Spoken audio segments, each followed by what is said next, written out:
बच्चों वेलकम। आज हम पाठ 12 बबलू हाथी पढ़ते हैं। चलो शुरू करते हैं।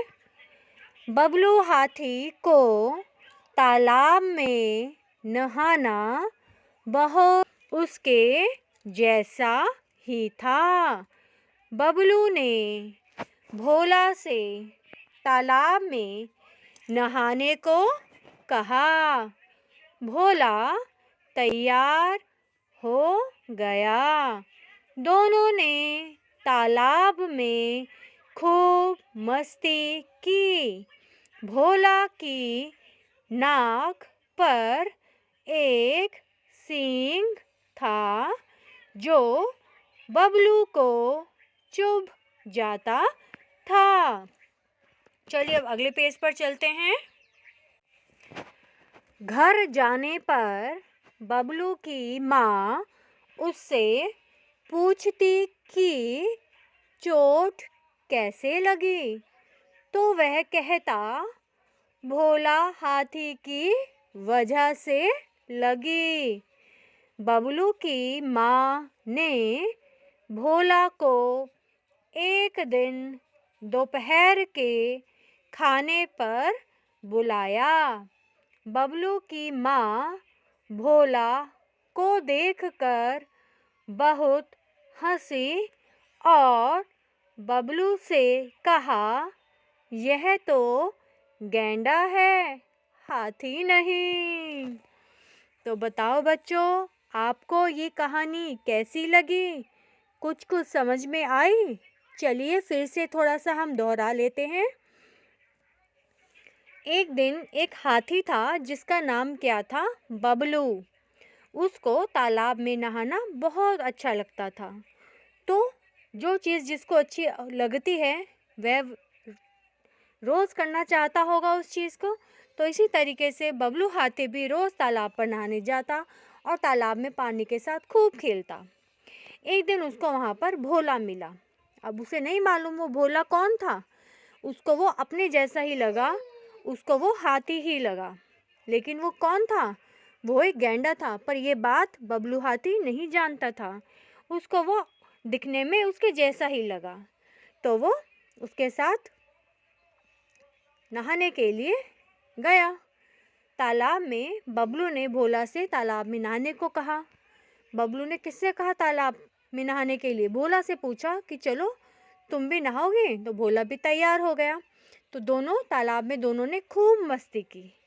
अब भोला तो गैंडा था, गैंडे की नाक पर एक सींग होता है। आप फोटो में देखिएगा तो पहले वाली जो फोटो है उसमें उसकी नाक पर एक सींग दिखाई दे रहा है। तो सींग किसकी नाक पर होता है? गैंडा की नाक पर एक सींग होता है। तो इंग्लिश में बोलते हैं इसको राइनोसिरॉस। तो जब वो दोनों खेलते थे तो जो सींग था वो बबलू के चुभ जाता था, जिसकी वजह से बबलू के चोट लग गई। तीखा था ना वो सींग। तो जब वो खेलते थे तो खेलते खेलते तो ऐसा हो जाता है कि कई बार चोट भी लग जाती है।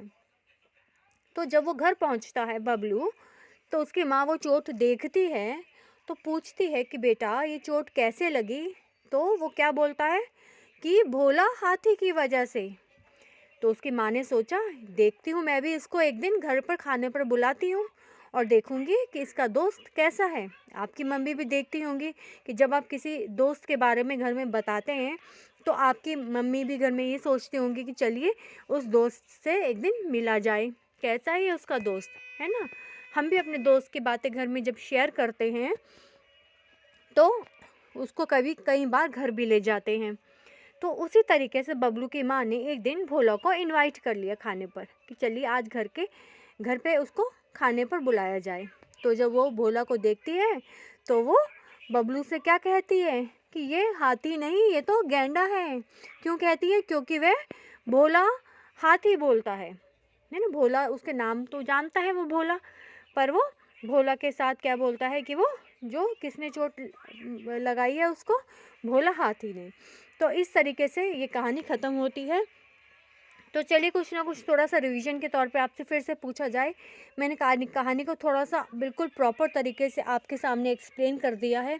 थोड़ा अभ्यास के तौर पर इसको दोहराया था जिससे आपको ये पाठ अच्छी तरीके से समझ में आ जाए और अब अगर हम बुक बंद करके भी इस कहानी से रिलेटेड आपसे कुछ पूछते हैं प्रश्न, तो आपको ज़रूर उसके आंसर आने चाहिए। तो चलिए, पहला प्रश्न पूछा जाता है तुमसे कि बबलू हाथी को क्या पसंद था? शाबाश बच्चों, बताओ जल्दी। तालाब में नहाना। और तालाब में जब उसको नहाना पसंद था तो वह किसके साथ नहाने लगा? कौन उसको रास्ते में मिला? उसको मिला भोला। तो भोला को क्या समझता था? अपने जैसा ही, एक हाथी, है ना। और ठीक है, लास्ट क्वेश्चन ये पूछेंगे, क्या भोला जो था वो गैंडा था या हाथी? जल्दी बताइए। गैंडा था। शाबाश बच्चों।